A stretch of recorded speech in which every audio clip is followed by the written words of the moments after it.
retire, it's going to hit you like a ton of bricks, and you won't even see it coming. Good morning, this is Doug Ray, and you're listening to the Wealth Guardians radio show.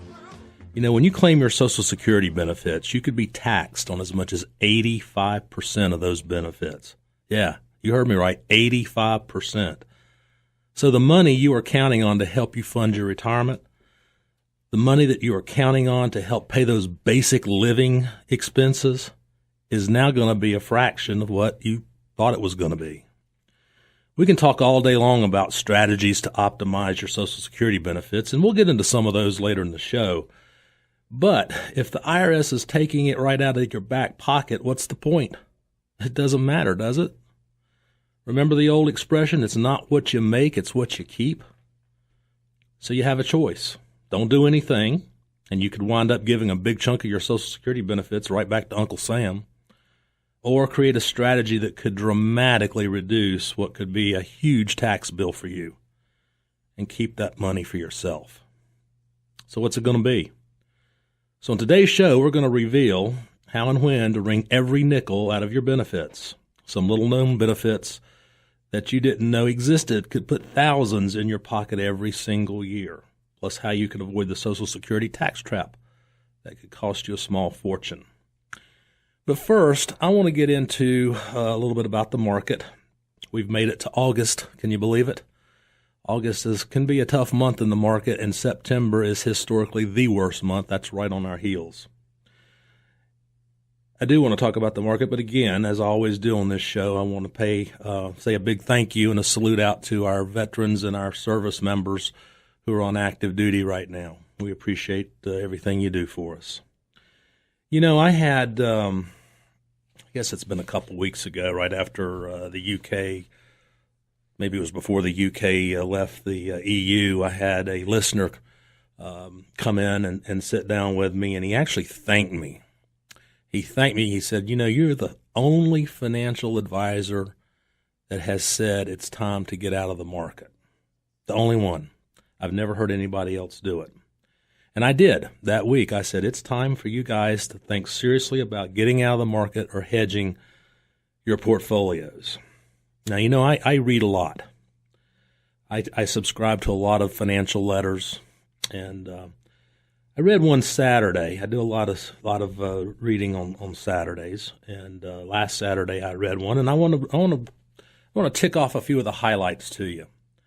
You know, mostly when I talk about the markets and market updates, I do it from a technical viewpoint.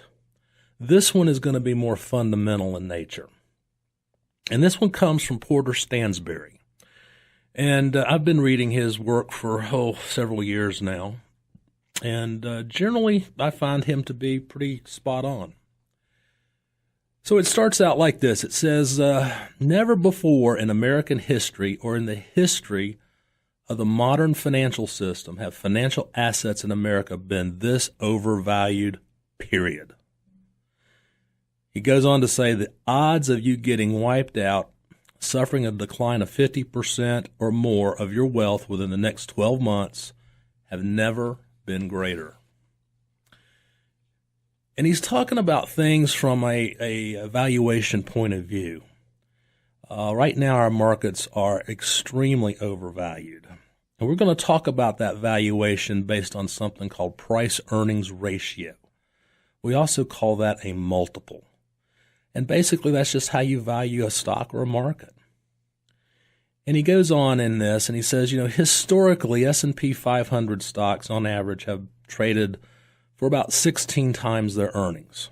That's a price-earnings ratio of 16. U.S. large-cap stocks have rarely traded more than 20 times earnings. And when they have in the past, it was usually because there was some kind of a short, sharp recession that had decimated the earnings side of the equation.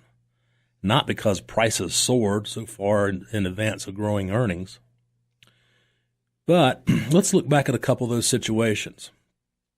After the Depression of 1893, stocks traded at 25 times earnings. Back then, investors were looking past that short-term difficulty and focusing on the longer-term earnings power of the companies. That's what explains the excessive market multiples in the early 20s, the mid 30s, and then also in the early 60s. However, since 1990, something different's been going on. We had two occasions from about 1996 to 2000, and then again from 2000 through 2008, where the market multiples soared past 20. In 2000, it even went to 30. And that was simply because naive investors were wildly buying expensive, overpriced stocks. And you remember what happened after both of those periods, right? Well, currently, folks, the market multiple is 25. It's the highest it's ever been outside of 2000 and 2008. But those market bulls out there will say, look at U.S. Treasury yields of 1.5%. Look at negative interest rates around the world. And they'll argue that that's forcing investors into this overvalued stock market. Well, they may be right. But I'm saying it again.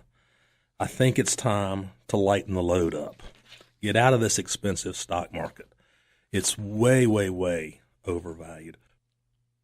Well, if you just joined us, you're listening to the Wealth Guardian Show. My name is Doug Ray, and this is 94.5 WPTI.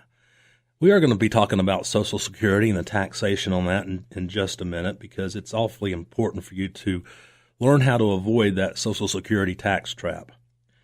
And that's having a plan that could actually save you thousands and thousands of dollars. But this is just one of the many things that could make your money go further in retirement. This is just one of the many things that could help you make the most out of every nickel you've saved. Retiring successfully is a lot more than just saving and investing. It requires a plan for Social Security, for your taxes, for your retirement accounts, and your RMDs. It's a plan for asset allocation, risk, inflation, health care, and the list goes on. An expensive market like we just talked about. If you don't have a plan for these things, well, you're just guessing. And you could be setting yourself up for the big fall. Make the investment time. Make the investment in yourself. And get started with our customized 5-point retirement master plan. Your initial analysis is not going to cost you a dime. You got nothing to lose. And many of our strategies we talk about work best for people who've saved $1 million for retirement, or at least are trying to get there. But if you've saved at least $100,000 for retirement, be one of the first 10 callers to take me up on this offer. Give us a call right now at 336-391-3409. You know, I'd love to do this for all of our listeners, but unfortunately, there's just so many hours in a day. So I can only do this for the 10 callers on today's show. And by the way, when you come in, I'll also show you an exit strategy out of this expensive stock market. 336-391-3409. All right, let's get on to topic here. We're talking about taxing Social Security income. I bet some of you didn't even know that it was taxed or could be taxed. It wasn't always that way. We didn't have taxes on Social Security until, and this is probably going to surprise a lot of you, the first time we had taxes levied on Social Security was in President Ronald Reagan's administration. Believe it or not, it was 1982.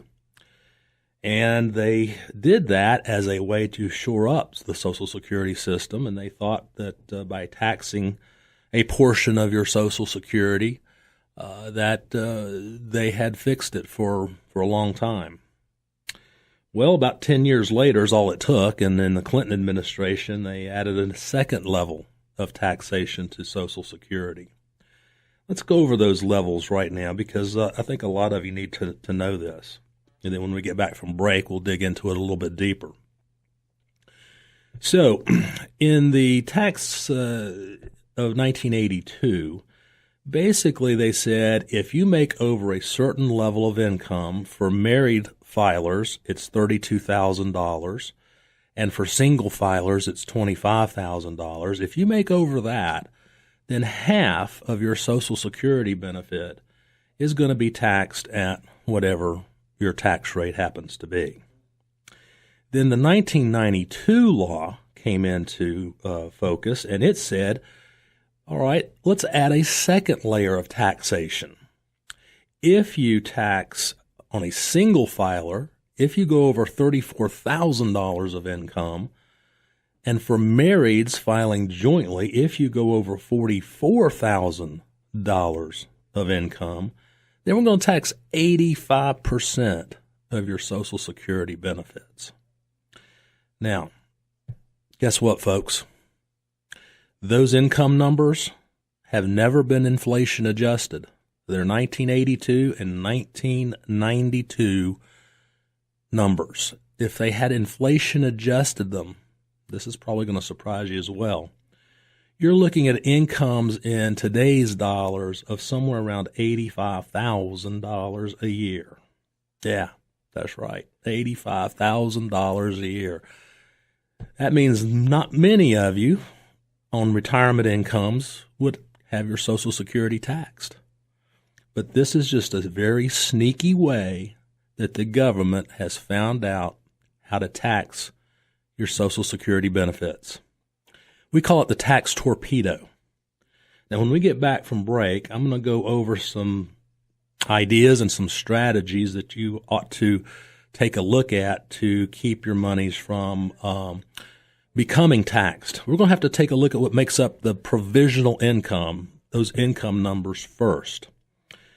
So you're listening to the Wealth Guardian Show here on 94.5 WPTI, the Piedmont's news, talk, and sports station. We'll be right back.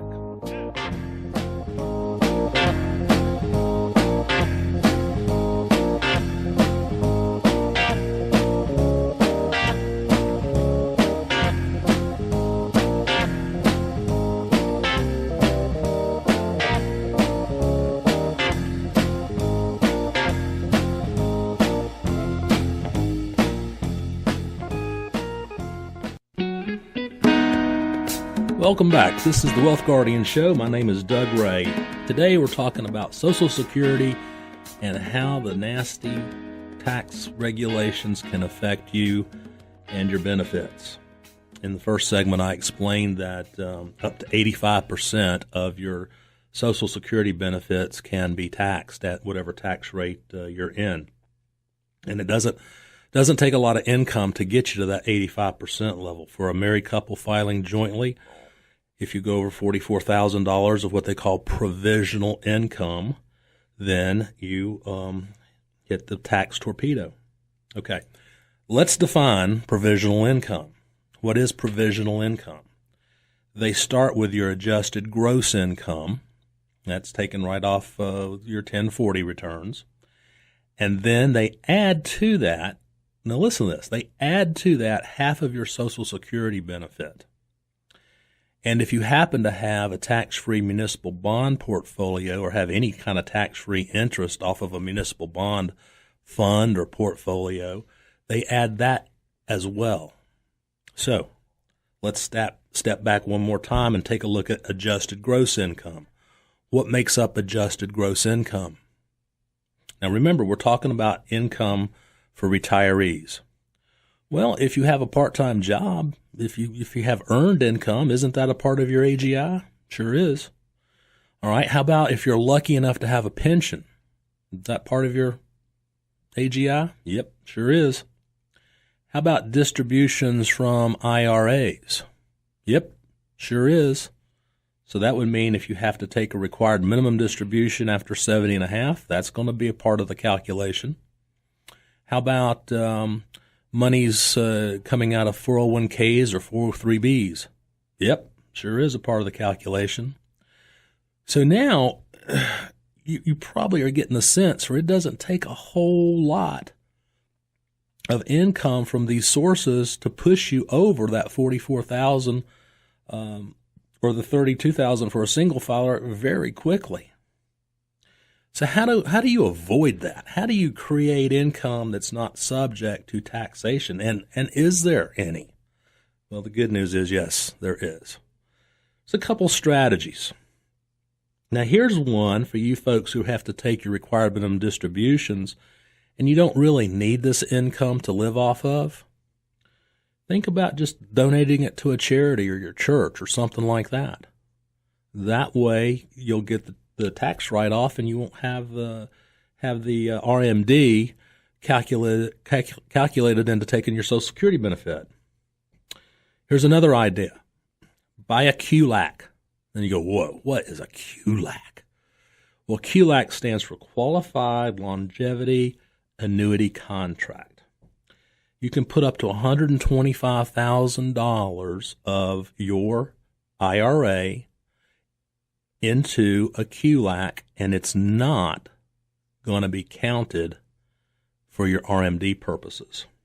Now, what is a QLAC? A QLAC basically is designed as longevity insurance. We know we're living longer, so there's this fear, and it's a rightful fear that people may, in fact, run out of income before they run out of life. Now, QLACs were designed so that they will explode with income in somebody's latter part of their life, say their 80s. And a few years ago, I had an opportunity to go and do some lobbying in Washington, D.C. with some Congress folks about this situation. You see, we had the financial institutions can create the QLAC. That wasn't a problem. The problem was getting it past the RMD requirement. So that took legislation, and it also took a lot of lobbying efforts. So I had a chance to go with an insurance company on one of these lobbying efforts, and we saw several Congress folks and made our point, and I'm happy to say they actually listened to us this time. So we now have a QLAC available. That's another strategy. All right, here's one I really like a lot too, and that's Roth IRAs. I said a moment ago that withdrawals from your IRA count towards this provisional income, but withdrawals from a Roth IRA do not. And I think that's as good a reason as any to go out and get a Roth IRA started. One of the things that I discuss with all of my clients is creating tax-free income. I believe sincerely that taxes are going to be higher in the future than they are now. So why not let's build in, while we can, some tax-free income. Now, one way to do that is with a Roth IRA. Now, you can only contribute up to, if you're over 50, up to $6,500 to a Roth IRA, and there's some income limits to it as well. You can't earn over a certain amount of money as a married couple and be able to contribute to a Roth IRA. However, you can convert an unlimited amount of IRA dollars to Roth dollars. One of my mentors, Ed Slott, he has this catchy little phrase. He calls it changing forever taxed money into never taxed money, and I think it's very appropriate. But the fact is, when you do a conversion, that becomes a taxable event that day. You probably, for that reason, do not want to convert your entire IRA in 1 year, because that would really probably be a pretty big tax bite. But here's a nice little strategy that I'd like you to think about. We call it bracket bump. Now, bracket bump is where we take a look at your tax bracket you're in, figure out how much capacity you have between the bracket you're in and the next higher bracket, and we convert every year that amount of money to get you up underneath but not into the next marginal tax bracket. That way, over time, you'll be able to convert your forever tax dollars to never tax dollars in the most tax efficient way possible. So again, if you think taxes are going to be higher in the future as I do, look at it this way. Taxes now are on sale. So let's take advantage of that sale and start creating some tax-free income. All right, we've got some information on our website, www.thewealthguardians.com, that you can download and take a look at some of these different strategies we've been talking about. Also, I've got a great video from a friend of mine, Tom Hegna, that he's talking about how to use some of these QLACs, like we talked about before, as well as some other types of annuities to extend your retirement income. But I go back to when you're claiming your Social Security benefits, you could be taxed on as much as 85%. 85% of your benefits. So the money you were counting on to help fund your retirement is now just a fraction of what it's supposed to be. Learn how you could potentially pay fewer taxes on your Social Security benefits so you can keep this money for yourself. I mean, you might as well keep it because the government's sure going to waste it, right? You're going to learn how to do this with your own customized Social Security analysis. It's quick, it's easy, it's not going to cost you a dime. I'm going to do it for you free, no obligation. And that could literally mean thousands of dollars you put back in your pocket. The strategies that we're going to reveal in this analysis are useful for people who've saved $1 million for retirement, or at least they're trying to get there. But for you, if you've got at least $100,000 you've put aside for retirement, be one of the first 10 callers today. Call us at 336-391-3409. I'd love to do this for all of my listeners out there, but, I just don't have that much time. So for the first 10, it's 336-391-3409. Get your customized analysis right today. Learn how to save taxes on Social Security. Learn how to increase and optimize those benefits. And let's talk about doing a Roth conversion strategy. 336-391-3409. All right, let's talk about some more strategies about how to create some income for retirement that avoids the Social Security taxation part of it. We talked about creating Roths just a moment ago. Have you ever taken a look at your life insurance policy and taken a look at the cash value you have built up in there? Have you ever thought about creating a life insurance policy with cash value build up? Did you know you could actually access your cash value if you do it right and avoid taxation on it? And this is not countable towards Social Security taxation either. We call these plans LIRPs, L-I-R-P. Yeah, that's another acronym, I know.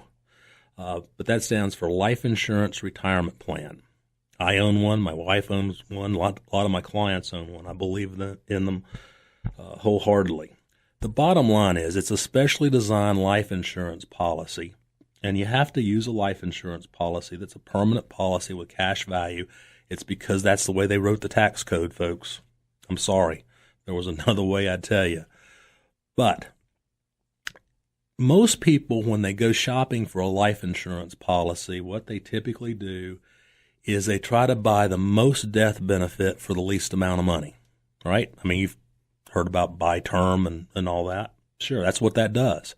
And term insurance is appropriate for a lot of things. It's not appropriate for this because you got to create the cash value. So what we're doing here is we're basically creating a life insurance policy that you put as much premium into as you can and buy the least amount of death benefit as you possibly can so that you can have rapid, high cash value build up. That way, over the years, when you go to retire, you can access that cash value via the loan provision in the contract and get at your money tax-free. And it does not count towards your Social Security taxation. Now, here's another beauty of this program. You never have to pay that loan back. Why? Because when you die, the death benefit on the contract pays off the loan, and whatever's left over will go to whoever your beneficiary is. I've designed a lot of these plans, and one of them that I designed for myself, when I turn 70, it's going to pay me $60,000 a year in tax-free income for the rest of my life. Did the same thing for my wife. I've done this program for a lot of different clients out there. But it's a program that you have to, when you start it, you absolutely have to be committed to finishing it. Now, if you'd like to find out if this is right for you, come on in. and let's sit down and let me run an analysis and an illustration for you, and let's see if we can build a tax-free income in your retirement portfolio. All you have to do is give us a call at 336-391-3409. That's 336-391-3409. I'll see you guys next week. This is the Wealth Guardian Show on 94.5 WPTI, Piedmont's news, talk, and sports station.